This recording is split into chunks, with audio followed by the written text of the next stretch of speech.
जाइब हो माई जागम जाही बेरिया ईश्वर के नाम लेवे हो माई जागब जाही बेरिया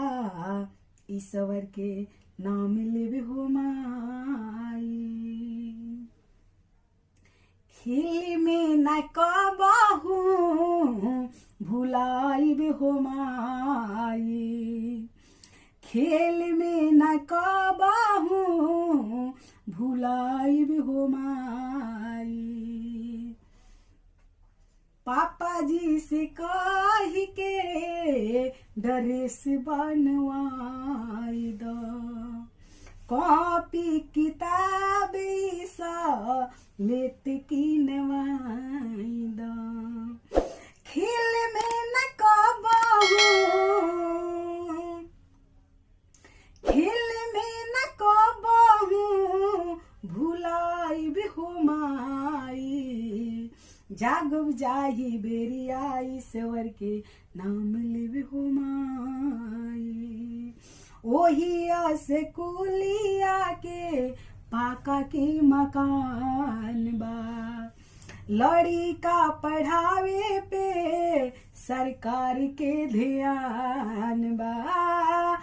ओही से कुलिया के पाका के मकान बा लड़ी का पढ़ावे पे सरकार के ध्यान बा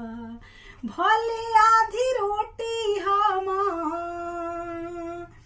भले आधी रोटी खाइब हो माई पढ़े से कुलिया में जाइब हो माई का हम गुरु जी के करी हम बड़ाई का अपना प्रधानाध्यापक के करी हम बड़ाई रोज रोज टाइम से कराइला पढ़ाई रोज रोज नियम से कराइला पढ़ाई चेलावा के नातावा चेलावा के नातावा निभाइब हो माई पढ़े से कुलिया में जाइब हो माई पढ़े से कुलिया में जाइब हो माई पढ़े से कुलिया में